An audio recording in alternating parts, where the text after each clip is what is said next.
Hello everyone, welcome to Ranjana Kaushik chemistry. So CSIR NET June 2022 के form निकल चुके हैं। तो इस वीडियो में बात करेंगे कि आपको किस तरह से फॉर्म फिलअप करना है, एग्जाम डेट क्या होगी और आपको क्या कोई रिलैक्सेशन मिला है, उन सब बातों के बारे में हम इस वीडियो में बात करेंगे। सो स्टार्ट करते हैं। सबसे पहले आप यहाँ पे देख सकते हैं कि यहाँ पे ये जो नोटिफिकेशन है CSIR की वेबसाइट पे है। मैं आपको इसका लिंक दे दूंगी डिस्क्रिप्शन बॉक्स में ही। तो हम स्टार्ट सो आप यहाँ पे देख सकते हैं कि आपको यहाँ पे एग्जाम फिलअप की डेट्स दी हुई है। यहाँ पे आप देखिए, तो यहाँ पे आप देख सकते हैं कि आपके 11 जुलाई से आपके एग्जाम फॉर्म स्टार्ट हो गए और आपके 10 अगस्त तक ही रहेंगे। तो आपको कोशिश करनी है कि आप अभी ही फॉर्म भर दें। आप यहाँ पे देख सकते हैं कि आपके फॉर्म स्टार्ट हो गए हैं। आपके 11 जुलाई से ये स्टार्ट हो गए हैं और आपके 10 अगस्त तक ये फॉर्म ओपन रहेंगे। सो ट्राई कीजिए कि आप पहले ही फॉर्म भर दें। और आप किस तरह से फॉर्म अप्लाई करेंगे वो भी मैं आपको बताऊंगी। सबसे पहले यहाँ पे आप फीस स्ट्रक्चर देख लीजिए। अगर आप यहाँ पे देखेंगे तो जनरल और जनरल EWS अगर आप दोनों ही कैटेगरी में आते हैं तो आपको 1000 रुपीज आपकी फी है। आपको कोई भी रिलैक्सेशन नहीं दिया गया है। OBC के लिए आपको 500 रुपए है और ST/SC के लिए आपके 250 रुपए है। PWD के लिए कोई भी यहाँ पे फीस नहीं लगेगी। थोड़ा जनरल के लिए फीस हाई है, पर अगर इस टाइप का कुछ फीस स्ट्रक्चर है, सिर्फ जनरल के लिए थोड़ी फीस हाई है, बाकी के लिए फीस नॉर्मल है। आगे बढ़ते हैं।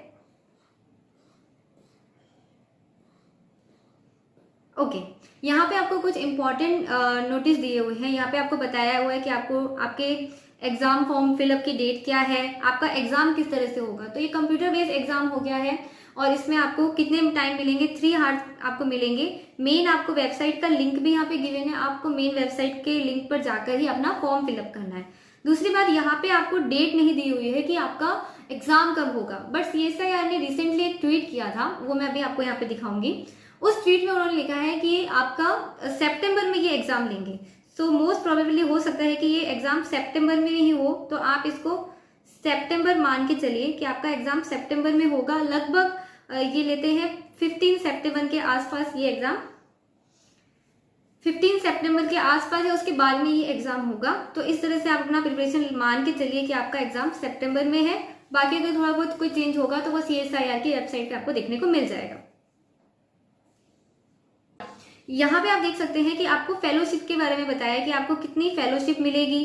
पहले आपको 2 ईयर के लिए आपको मिलती है JRF की फेलोशिप। उसके बाद में वो आपकी फेलोशिप थोड़ी इंक्रीज हो जाती है SRF के थ्रू। तो यहाँ पे आपको एक क्राइटेरिया बताया है कि आपके PhD प्रोग्राम जो है, आपका PhD प्रोग्राम, ये देखिए, ये जो PhD प्रोग्राम है इसमें आपके एटलीस्ट 55% होने चाहिए तो आपकी फेलोशिप रहेगी। और इसके बारे में आप पूरी डिटेल और पढ़ लीजिएगा। जनरल EWS और OBC के लिए कितना है, 50%। तो ये यहाँ पे थोड़ा परसेंटेज का क्राइटेरिया है। एग्जाम ये मोस्टली ईयर में 2 बार होता है। इस बार थोड़ा इम्बैलेंस हो गया, वरना जून एंड दिसंबर में एग्जाम होता है। तो आई थिंक नेक्स्ट ईयर से ये अपने टाइम से ही होंगे। एक मोस्ट ऑफ द स्टूडेंट्स को एक डाउट रहता है, जब एग्जाम फॉर्म भरते हैं तो एक ऑप्शन आता है कि आपको नेट के लिए अप्लाई करना है या फिर आपको JRF के लिए अप्लाई करना है। तो देखिए, मैं आपको सजेस्ट करूंगी कि आपको JRF के लिए अप्लाई करना चाहिए। अगर आपकी एज कितनी है, 28 या उसके अंडर में है, तो आप JRF के लिए ही अप्लाई कीजिए। नेट के लिए कोई भी एज लिमिट नहीं है, नो एज लिमिट। यहाँ पे आप नोटिफिकेशन में भी आगे पढ़ सकते हैं, बट यहाँ पे कोई भी एज लिमिट नहीं मिलेगी। तो नेट तो आपको देना ही है, कोई भी एज तक दे सकते हैं। पर अगर आप 28 के अंडर है तो आपको JRF देना चाहिए। जस्ट इमेजिन, ये क्या करते हैं, आप में से अगर मान लीजिए 1000 लोगों ने एग्जाम दिया, ठीक है, और अगर JRF टॉप जितने इनके पास में वैकेंसीज होते हैं, फिर जितना ये दे सकते हैं, अगर ये मान लो 250 लोगों को अपना स्टाइपेंड देना चाहते हैं, तो ये 250 लोगों को लेंगे। हाईएस्ट लास्ट 250 वाले के अगर हम नंबर मान लें कि लास्ट 250 वाले के नंबर है 110, ठीक है, 110 मार्क्स है, तो ये क्या हो गई, JRF की कट ऑफ हो गई। और अगर नेट इनको चाहिए लास्ट 500 लोगों के लिए, तो जो 500 नंबर का है उसके मार्क्स से अगर आपके 100, आपने अप्लाई किया है JRF के लिए और आपके मार्क्स आए 105, तो आप JRF से तो बाहर हो गए, क्योंकि JRF की कट ऑफ कितनी गई, 110 गई। बट आप किस में आ गए, आप नेट में आ गए, तो आप अपने आप आपको क्या मिल जाएगा, नेट के लिए आप अपने आप क्वालिफाई हो जाएंगे। पर अगर आप सिर्फ नेट के लिए अप्लाई करेंगे देन आप JRF, अगर आपके नंबर 115 भी है, अगर आपने नेट के लिए अप्लाई किया और आपके मार्क्स कितने 115, तो भी आप सिलेक्ट नहीं होंगे JRF के लिए। इसलिए अगर आपकी एज 28 या उसके अंडर है देन आप JRF के लिए ही अप्लाई कीजिए, उससे ज्यादा है देन आप ओनली नेट के लिए अप्लाई कीजिए। वो आपको ये समझ में आ गया हो, फिर भी कोई डाउट हो तो आप मुझे कमेंट सेक्शन में पूछ सकते हैं। एलिजिबिलिटी की, तो आप MSc फर्स्ट ईयर में भी अप्लाई कर सकते हैं, इट्स नॉट प्रॉब्लम। का BS MS हो तो भी अप्लाई कर सकते हैं, B.Tech है देन भी आप अप्लाई कर सकते हैं, B फार्मा वाले भी, ये फार्मेसी वाले मेडिकल स्टूडेंट काफी बार पूछते हैं कि आप नेट दे सकते हैं। यस यू कैन गिव, अगर आपका B फार्मा है तो आप दे सकते हैं, अगर या फिर आप MBBS है देन भी आप अपना क्या दे सकते हैं, नेट एग्जाम दे सकते हैं। क्राइटेरिया क्या है, आप अगर जनरल में आते हैं तो आपके कितने आने चाहिए, 55% मार्क्स होने चाहिए general, EWS and OBC category के लिए। पर अगर आप SC SC या PW से है तो आपके कितने होने चाहिए, 50% मार्क्स होने चाहिए, 5% का आपको यहाँ पे रिलैक्सेशन दिया गया है। इसके अलावा जितने भी और भी, अगर आपका रिजल्ट अवेटेड है तो आपको क्या देना है, रिजल्ट अवेटेड लिखना है अपनी कैटेगरी में, आप अपने फॉर्म भर सकते हैं, ठीक है। जो फर्स्ट ईयर वाले स्टूडेंट पूछते हैं उनके लिए यहाँ पे क्लियर लिखा हुआ है कि अगर आप फर्स्ट ईयर में है, ठीक है, मान लीजिए आप MSc फर्स्ट ईयर में और आप फॉर्म भरते हैं, तो आपका रिजल्ट जिस डेट को आया उसके 2 ईयर के अंदर आपको 2 ईयर मिल रहे हैं, आपको उसके 2 ईयर के अंदर अपनी डिग्री कंप्लीट करनी है। तो ये नॉर्मली हो जाता है फर्स्ट ईयर में, तो आप इजीली 1 ईयर में अपनी डिग्री क्वालिफाई कर लेंगे। तो आप आराम से, अगर आप फर्स्ट ईयर में है तो आप ये फॉर्म भर सकते हैं। आप MSc फर्स्ट ईयर में जरूर फॉर्म भरिएगा। इसके अलावा भी कुछ ऐसे स्पेशल पॉइंट्स हैं जो एग्जाम दे सकते हैं। अगर आप BSc ऑनर्स है देन भी आप एग्जाम दे सकते हैं। तो अगर आप इनमें से अदर किसी कोर्स में आते हैं और उसका यहाँ पे मेंशन किया गया है तो वो आप जरूर चेक कर लीजिएगा। अब हम बात करते हैं आपके एज लिमिट की। तो मैंने आपको पहले भी बताया था अभी कि आपके नेट में तो कोई भी एज लिमिट नहीं है, आप कभी भी दीजिए।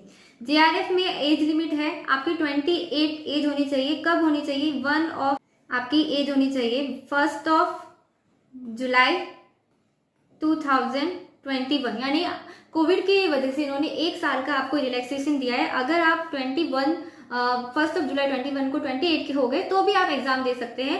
पर अगर आप इसके पहले हुए हैं, अगर आप मान लीजिए 2020 में हुए देन आप इसके लिए एलिजिबल नहीं है। आप सिर्फ नेट के लिए यानी कि LS के लिए अप्लाई कर सकते हैं, ठीक है। अब बात कर लेते हैं मोड ऑफ एग्जामिनेशन की। तो मैंने पहले ही बता दिया कि आपका एग्जामिनेशन कैसा होता है, CBT मोड का होता है। और यहाँ पे हम केमिकल साइंस की बात करेंगे। अगर आप अदर सब्जेक्ट से हैं तो उनकी डिटेल भी नीचे दी हुई आप देख सकते हैं। टोटल आपके क्वेश्चंस आते हैं 120, जिसमें से C पार्ट में 60 क्वेश्चन होते हैं, C पार्ट में 60 क्वेश्चन, B पार्ट में 40 एंड A पार्ट में आपके 20 क्वेश्चंस होते हैं। बहुत ध्यान से देखिएगा, आपको 120 पूरे अटेम्प्ट नहीं करने होते, आपको इनमें से सिर्फ 75 क्वेश्चंस ही अटेम्प्ट करने होते हैं। और उसमें भी आप पार्ट C में कितने करते हैं, मैक्सिमम 25। तो 60 में से आपको सिर्फ 25 क्वेश्चन अटेम्प्ट करने हैं बहुत आराम से। एक क्वेश्चन 4 मार्क्स का है, नेगेटिव यहाँ पे आपका 1/4 है, 1/4 यहाँ पे आपका नेगेटिव होगा।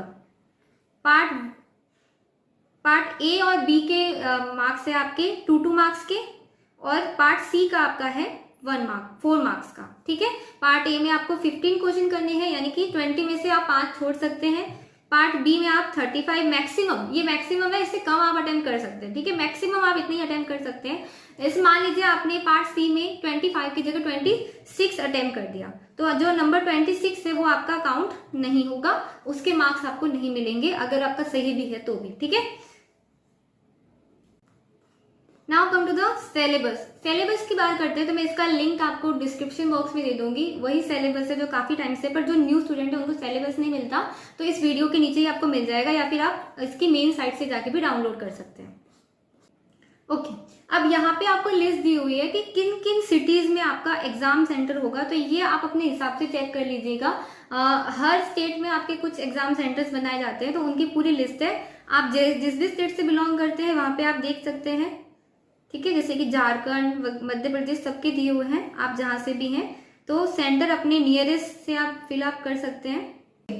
अब यहाँ पे कुछ स्पेशल सर्टिफिकेट्स दिए हुए हैं जो आपको अटेस्ट करने हैं। अगर आपको जैसे अगर आप OBC में आते तो ऑब्वियस उसकी कट ऑफ थोड़ी कम जाती है, तो उसका फायदा उठाने के लिए आपको इसी नोटिफिकेशन में ही साथ में आपको ये दिया हुआ है आपका OBC सर्टिफिकेट। ये आपको डाउनलोड करना है, फिलअप करना है और साथ में आपको अटैच करना है, ठीक है। अगर आप जनरल में आते हैं देन इट्स ओके, पर अगर आप ओबीसी में हैं तो आपको ये लगाना पड़ेगा। इसके अलावा एसटी एससी के लिए भी अलग से फॉर्म है, ये भी आपको यहीं से फिलअप करके और इसके साथ में अटेस्ट करना होगा। ईडब्ल्यूएस फॉर्म भी आपको साथ में ही दिया हुआ है, सिंगल गर्ल चाइल्ड का फॉर्म भी आपको साथ में मिलेगा। तो यहाँ से आपको इसको प्रिंट कर लेना है, फिलअप करना है और फिर देन आपको साथ में अपलोड करना है। अब हम बात करते हैं कि आपको फॉर्म भरना कैसे है। ठीक है, बहुत इजी है। आप सबसे पहले अपनी इस वीडियो के नीचे जो लिंक होगा उस लिंक पे जाएंगे, वहां पे आपको मेन साइट मिल जाएगी। उस साइट पे कुछ इस तरह का फॉर्मेट आपको देखने को मिलेगा। आपको क्या करना है, यहाँ पे अपना, अगर आप न्यू है, ऑब्वियसली अपन न्यू ही फर्स्ट टाइम फॉर्म भर रहे हैं, तो आपको क्या करना है, यहाँ पे न्यू रजिस्ट्रेशन पे क्लिक करना है। उस पर आपको क्लिक करके जाएंगे, साइन इन नहीं करना है। साइन इन बाद में, फॉर्म भरने के बाद में आपको फॉर्म देखना है तो आप कर सकते हैं। साइन इन करने के बाद में आपको कुछ इस तरह का एक पेज देखने को मिलेगा, जहाँ पे आपको अपना नाम भरना है, अपने फादर का नाम, मदर का नाम, डेट ऑफ बर्थ, जेंडर जैसी बेसिक डिटेल्स डालनी है। उसके बाद में आपको वो पूछेगा आपका एड्रेस, तो आपको अपना एड्रेस फिलअप करना है, वेरी सिंपल। और देन यहाँ पे आपको पूछेगा, बोलेगा कि आप एक पासवर्ड को क्रिएट कीजिए। तो आप अपनी मर्जी से कोई भी पासवर्ड क्रिएट कर सकते हैं, जितने इनका अल्फाबेट होना चाहिए वो चेक कर लेना, एक कैपिटल लेटर और एक कोई भी आपका सिंबल होना चाहिए और एक कोई भी आपका डिजिट होना चाहिए, इतना कंपलसरी है। यहाँ तक करने के बाद में आप अपना कोड डालेंगे और इसको क्या कर देंगे, सबमिट कर देंगे। सबमिट कर दिया, उसके बाद में आपको ये पूछेगा कि आपके पास में एक ओटीपी आएगा, तो आपको मोबाइल में जो आपने नंबर डाला है उसके ऊपर एक ओटीपी आएगा, वो ओटीपी आप डालेंगे। उसके बाद में आपको ये बोलेगा कि क्या हम सबमिट करके सेंड ओटीपी करें, तो आपको सेंड ओटीपी करना है। सेंड ओटीपी करेंगे, एग्री करने के बाद में तो आपका ओटीपी आ जाएगा। फिर आपको इस तरह के फॉर्मेट पे यहाँ पे अपना ओटीपी डालना है जो भी आए, और देन आपको सबमिट रजिस्ट्रेशन फॉर्म करना है। यहाँ तक आपने क्या किया है, अपना रजिस्ट्रेशन किया है। इसके बाद में नेक्स्ट स्टेप चलेगा कुछ इस तरह का, देखिए आपके एप्लीकेशन नंबर भी आ जाएंगे जिससे आप बाद में लॉग इन कर सकते हैं, और आपका ओटीपी।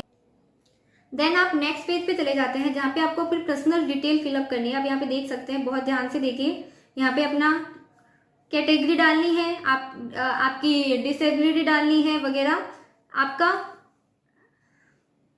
आपकी फैमिली एनुअल इनकम डालनी है कि किस रेंज में आते हैं, वो सब डालने के बाद में आप इसको फिर से सेव एंड नेक्स्ट कर देंगे। तो ये आपने क्या डाल दिया, अपना बेसिक बायोडाटा दे दिया कि आपकी एनुअल इनकम कितनी है एक्सेट्रा। ये एक नेक्स्ट पेज निकलेगा जिसमें आपको अपना आधार नंबर पूछेगा। हो सकता है कि आपके पास में अपना आधार नंबर है तो आप जरूर अपना आधार नंबर डालिए। फिर एग्जाम में आपको अपना आईडी प्रूफ वो आधार कार्ड ही लेके जाना है। पर अगर आप नहीं डालना चाहते तो आप यहाँ पे एक ऑप्शन आएगा कि नो, आपको अपना आधार नंबर शेयर नहीं करना, देन आप उसमें नो भी कर सकते हैं, इट्स ओके। फिर आप कोई भी आईडी अपना वहाँ पे लेके जा सकते हैं एग्जाम के टाइम पे, ठीक है। तो ये आपको करना है, आधार नंबर वैसे अगर आपके पास हो तो। नेक्स्ट फॉर्म पे आपको पूछेगा कि आप किसके लिए अप्लाई करना चाहते हैं। तो मैंने आपको पहले भी बताया था कि अगर आपकी एज कितनी है, 28 है या उसके अंडर है, तो आपको JRF ही अप्लाई करना है। आप अपने आप नेट में काउंट हो जाएंगे, नॉट टू वरी, ओके। सो आपको उसके बाद में अपना सब्जेक्ट चूज करना है।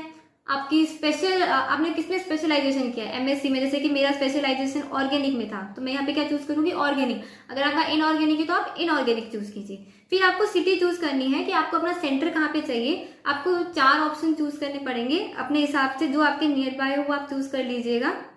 उसके बाद में पूछेगा कि आपके फादर का क्वालिफिकेशन क्या है, वो क्या काम करते हैं, मदर का क्या क्वालिफिकेशन है, वो क्या काम करते हैं, वो आपको चूज करना है।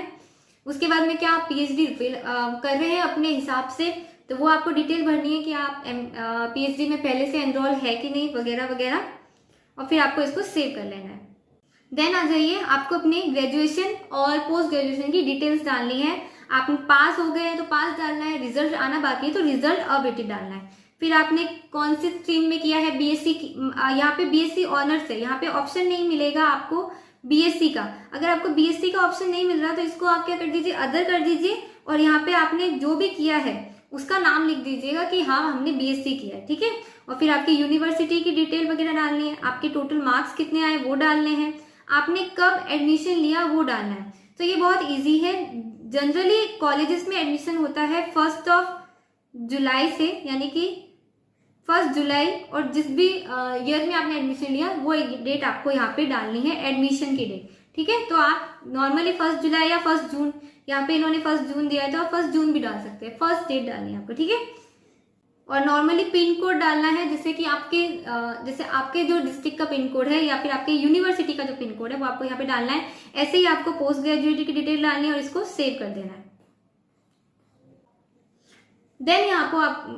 देन नेक्स्ट पेज पे आपको क्या करना है, अपने डॉक्यूमेंट्स को अपलोड करने हैं। फोटोग्राफ अपलोड करना है, सिग्नेचर अपलोड करना है, कैटेगरी का जो सर्टिफिकेट यहाँ पे आपको मिल रहा है इसी नोटिफिकेशन के अंदर आपको वही यहाँ पे क्या करना है, अपना अपलोड करना है फिलअप करके। पीडब्ल्यूडी है तो वो आपको अपलोड करना है और देन आपको सेव कर देना है। इसके बाद में सीधा आप चले जाएंगे अपना फी वाले स्ट्रक्चर पर। ये सारा फिलअप होने के बाद में आपसे फाइनल डिक्लेरेशन पूछेगा कि आपने सही भरा है, आप चेक कर लीजिए और उसके बाद में आपको सीधा अपना फीस को पेमेंट करना है। और उसके बाद में इसका प्रिंट आउट ले लीजिएगा, सेव कर लीजिएगा, इट्स वेरी इंपॉर्टेंट। और मोस्ट इंपॉर्टेंटली जो आपका रजिस्ट्रेशन नंबर है उसको जरूर याद रखिएगा, जिससे आप बाद में लॉग इन करके अपना एडमिट कार्ड डाउनलोड कर सकते हैं। तो ये था बेसिक इन्फॉर्मेशन वीडियो। अगर आपको कोई भी डाउट है कि आप किसके लिए अप्लाई कीजिए, एज रिलैक्सेशन क्या है, फॉर्म कहाँ से डाउनलोड करें, तो वो सब आप मुझे कमेंट में पूछ सकते हैं। जितने भी लिंक्स हैं वो आपको डिस्क्रिप्शन में मिल जाएंगे। If you like the video then please like share and comment.